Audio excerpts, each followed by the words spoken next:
Good morning, guys. Welcome back to the Emergency Storage Shed for another enthralling episode. We're up to episode 141. We've got to get more boxes out of that back corner. Last week's box was a ripper. There was some amazing stuff in there. It's all in the shop. I don't think I've sold anything yet. Maybe I did. It's only had a couple of days with the shop being open. Let's hope we can find another good box. So we've got to work through this pile of sundries. I'll go and show you what we're up to. Then we're going to get a couple of cabinets out, which will make even more room in here. So we're getting close to uncovering well, it's a cupboard without a top. I'm not really sure that it's worth much, but it might have stuff in it. I don't remember. But we've got to get it out of this shed so I can perhaps, well, the red one's going to, the retro one. Then the shelves behind it, when they're empty, will move across to that wall, allow me more room to stack and store my projects. I do have to get onto that boombox project. I did promise it wouldn't be long. I know I always promise I'll do that in a video soon, and you probably hang around for years before you see it. I'm trying to not make rash promises, but, you know, I think my mind writes checks that my body can't cash. I just can't quite keep up with the workload. Plus, we're doing another house lot at the moment, as most of you regulars will know, but I have to get this video done this week. The options are that box right in front of us, or perhaps take that white polystyrene foam box off the top, because then there's only one box and we can access that cupboard, although as we probably really need to move all these first. So there'll probably be a few weeks of mystery boxes. This one, we'll start with this one. It looks to have some sort of vintage light fitting in the top, but I'm not sure what else is in there. If it's a quick box, we might move to this one.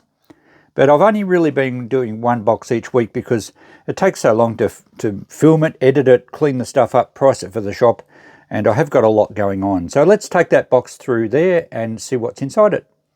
Well, it was quite a bit heavier than I expected. There's some interesting looking stuff in here.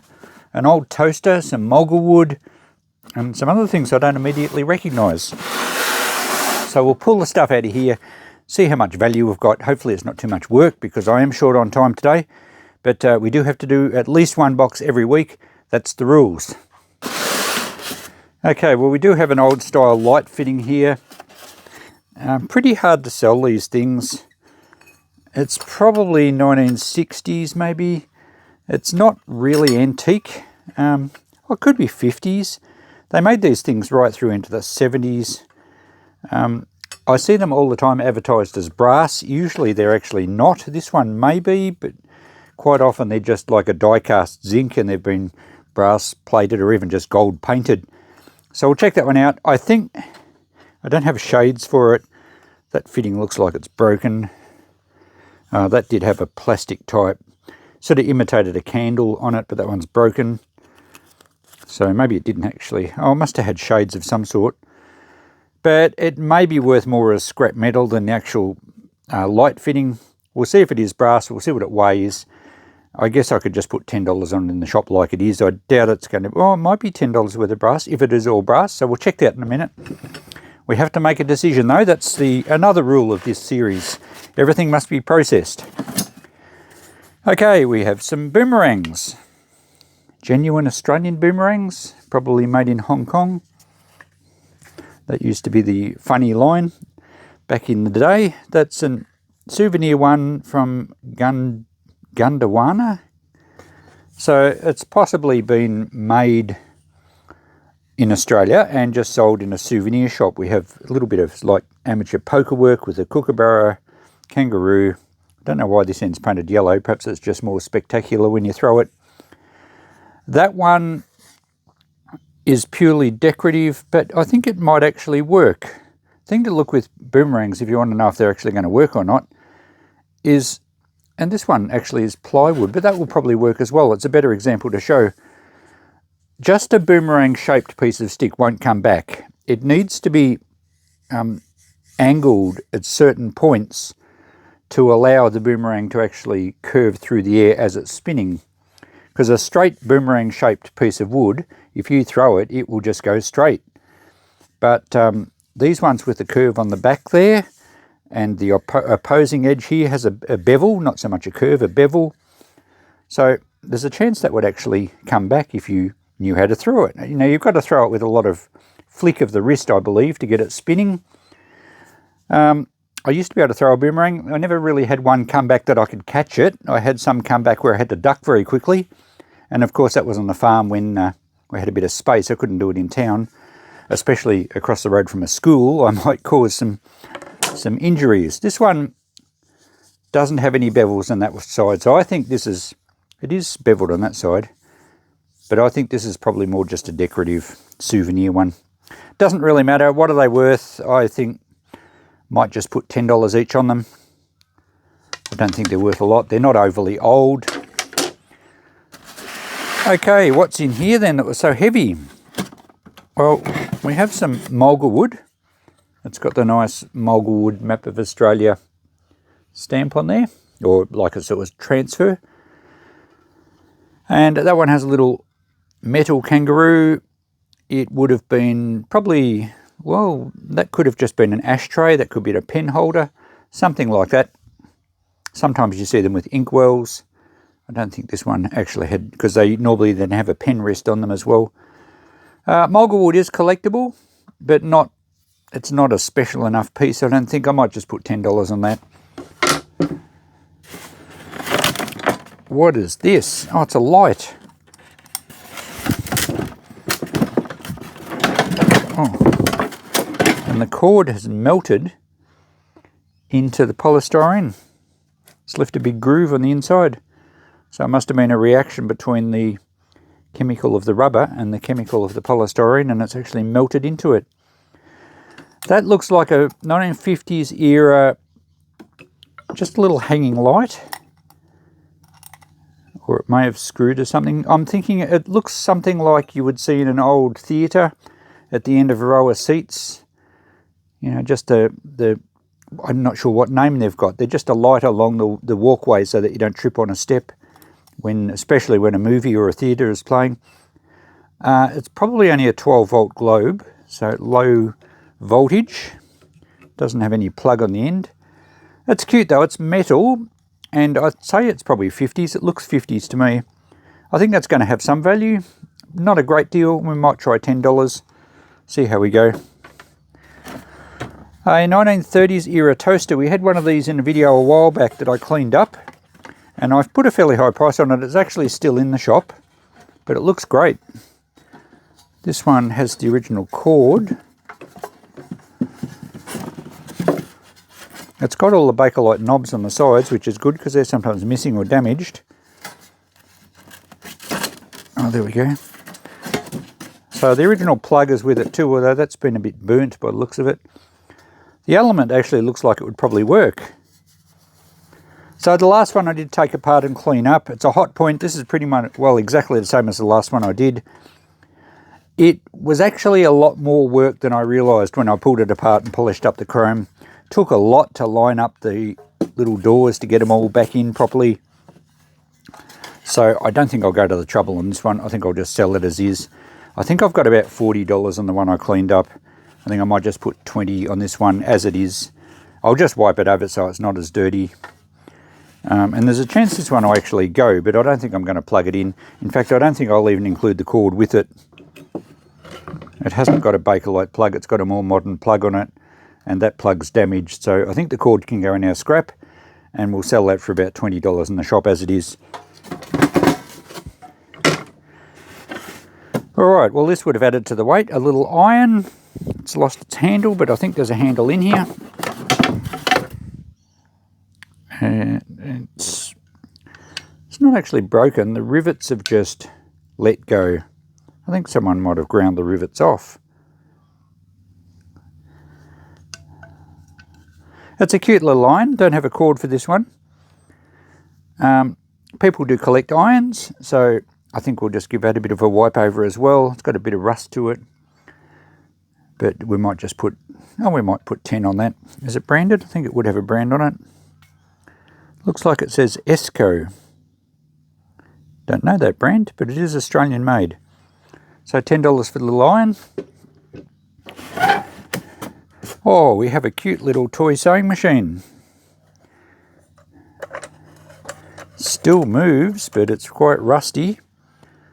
Not sure why it's got a switch there, because it's a hand crank. And I don't think it took batteries. Not sure about that. It's lost quite a bit of the paint. It is a cast zinc. And I think that's something else that I will be selling again. It's a shame it's lost its little brand. And I'm not sure what would have gone in there. But people do collect toy sewing machines. Oh, there's some wires. So maybe it did have perhaps a little light. Not sure where the light would have gone. But the wires are just hanging loose. So we'll just clean that up. We might put $20 on it as it is. Someone that collects these might get a lot of enjoyment out of fixing it up. Oh, we have more boomerangs. That's a Hawes Boomerang Australia. And that's definitely got a bevel on that side. Not sure if you can pick it up in the camera, but this one would come back. And this other one, yeah, I think these are probably proper throwing boomerangs. That's the same brand. Hawes Boomerangs Australia. So these might have even been some sort of competition boomerang. The fact that they've got colours on one side would indicate they're actually meant to be thrown. Probably same with the yellow one. So I think, did that have a bevel on it? I think I decided this was just a decorative one, but it is beveled on that side. So maybe only one end has to be beveled. Anyway, I might do some checking on those, given that those are branded. They might be worth a bit more than $10 each. Okay, we have more issues with rubber power cords melting into the polystyrene, so it has to be a chemical reaction of some sort. We have two items left. One is a fan with no base. That's unfortunate. Elcon, that's a really nice old fan. It's a shame it doesn't have the base. We'll give that a clean up. Again, I'm just going to sell it as it is. I'm not going to do any restoring or anything in this episode. I don't have a lot of time. But that's nice with a nice old brass, oh, they're probably just brass coloured blades. Oh, they could be real brass. They're not magnetic. So that would restore really well and look fantastic. It's just a shame it doesn't have a base for it. But maybe $20 or so. Don't know if it's going to work. The wiring's just been cut off, I think. There's an earth wire. Oh yeah, it's just been cut off at the back. But a nice old, probably 1920s or 30s Elcon fan. The last thing in here is it looks like an electric spray gun. Krebs, made in Switzerland. $10 was probably a garage sale price. I don't know if it was a paint spray gun. It might have been like a... it's got a fine mist. Maybe it was a insecticide type spray gun. It's not doesn't look like a painting nozzle, that's for sure. All right, I'll do a bit of checking on that. I don't expect it's going to be worth very much, and the cord looks like it's pretty average. So that might even be e-waste. We'll have to check that one out. That's the end of the box. I'm not sure if you can see in here. You can see where the cord melted right in. It's nearly halfway through that polystyrene. So luckily it's not an exothermic reaction, because we wouldn't want things to burst into flames. Deep in my storage shed, there's more melt marks that side. And right at the back there. So interesting. Doesn't seem to affect the rubber of the cords, but it melts the polystyrene. Okay, I'll clean some things up and I'll be back with you shortly. Back with you now after doing a little bit of cleaning and checking up and decision making. I did clean up the iron. Just gave it a little bit of a rub with fine steel wool. Takes the rust off the chrome really easily. And I fixed the loose handle problem. I just bent this end bracket and it clips in quite sturdily now. So sturdily, is that a word? I reckon we'll go 15 on that. It's a cute little iron, good for a collector. The fan, just cleaned the blades. They are definitely brass blades. Such a shame it doesn't have a base, because I reckon would probably go close to $100 if that was complete. I'm just going to put 20 on it. We don't know the condition of the motor, but someone may well have one and they want to make one out of the two and they need some parts. So $20 on that. The sewing machine, I didn't really do much other than wipe it over. It's, even though there's no sticker on there, I found a few identical ones online, and it's a Vulcan brand, quite common. This area, I don't know why I didn't think of it earlier. That's where the cotton reel goes. The cotton goes through a little eyelet here. So it will actually work. Fairly basic operation, but it probably is functional. I'm not sure where the light went though. I'm assuming it's just for a light. They're pretty common. I saw a lot of them online, weren't getting much at all, even in good condition. But I think we'll still put $20 on this one. The boomerangs, well, I'm going to go $20 each on all the boomerangs because I think they are, well, two of them actually say it. I think they're all Australian made. I think they all would actually work if you knew what you were doing. I did look up online to see if there was any of these Hawes branded ones. There was a few. But none of them were really selling. Mind you, most sellers were asking $20 or $30 or more for them. And perhaps selling boomerangs online is inherently a bad thing because we don't want returns when we sell online, and the nature of a boomerang is to return. So perhaps they're just not cut out to be sold, at least online. I'm going to put them in the shop at $20 each. I think we get a lot of international tourists in town, so perhaps one of them might like a genuine Australian boomerang. I thought this might have been a light from a cinema or something, but I unwound the cord and it kind of rolls around a spool, and there's clearly a hook to hang it up. I don't know what these brackets are on the side, but I'm fairly certain this is probably a camping light, being 12 volt, quite a long cord on it. Would, you know, roll the cord up, put it in the car with your camping kit, hang it on the branch of a tree, run a cord to your car, you've got a 12 volt light. It would certainly work for that. I don't know if that's what it was actually made for, so let me know in the comments if you know exactly. As I said, I don't know what these brackets are for, but nice little piece. I'm just going to put $10 on it. I made a decision on the spray gun. I think it is a spray painting gun. Maybe it has a different nozzle fitted to it. I chopped the cord off because the cord was quite dangerous, actually. There was 2 spots in this cord where it was burnt or melted right through to the active wire. I can actually see copper there, and there's another spot somewhere as well. Incredibly dangerous because you would touch the live wire directly. Just goes to show you need to be careful buying things at garage sales. That's where it would have been sold, and it's buyer beware. Well, I don't know. I don't know if you could legally get into trouble selling something at a garage sale and someone gets electrocuted. Not sure on the legalities there. Perhaps you have grounds to sue them. Maybe they have a duty of care to make sure things are safe. This one certainly wasn't. It wasn't worth putting a new cord on. I had a look online.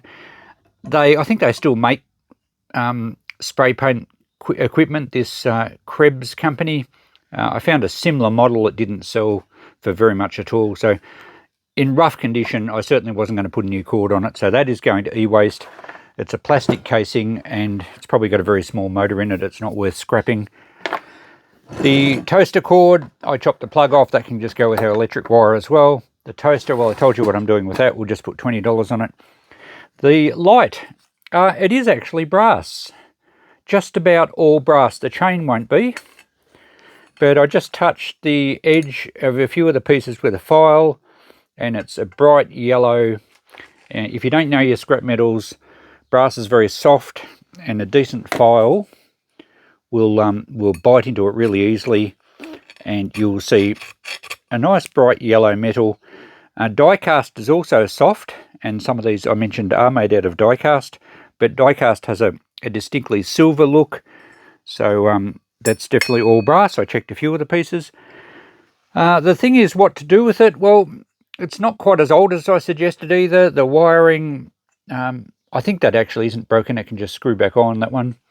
But the wiring under here shows the blue for neutral and the brown for active.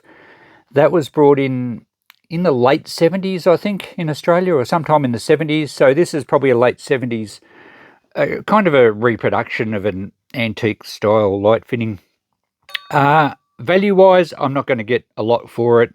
But for brass, I just weighed it before. It weighs about 2.5 kilograms. If we take off half for some bits of metal and some fittings, we've probably got 2 kilos of brass. That's worth about $16, $17 at the moment. I'm going to try it in the shop for $20 as it is, because it does take time, of course, to scrap it. I would get a little bit of wire too, but I think I'll hang it up in the shop for $20. We'll see how we go. I'll screw this fitting back on. And yeah, if we can't sell it, I'm certainly not going to discount it. I'll put it in my brass bin. So there we go. That covers everything we found, I think, unless I've left something somewhere else. I better get the notepad out and we'll see what it adds up to. Here's our list this week. We had some reasonable items, and if we can get $20 per boomerang, well, there's the bulk of our value. So we're almost at $200 out of this box. There wasn't actually much in there, but some pretty cool stuff. The only piece that really didn't feature on this list that we pulled out of the box was that sprayer, the electric paint sprayer, which has gone to e-waste. I didn't factor in our electric wire as scrap. That'll be a couple of dollars. So yeah, not far short of 200 this week. Well, that was another interesting box. I'm really enjoying the variety we're getting at these boxes. It's just crazy and good value. Our total now is not far short of $25,000, $24,835 according to my notepad. So ticking along nicely, both on the list, on the notepad, making space out there, getting plenty of videos up. So I'm glad they're going well. Everyone seems to enjoy them. And stick with me for the next box, because who knows what's in it. A real mystery in the boxes at the moment. Thanks for watching. We'll catch you in the next one. Bye for now.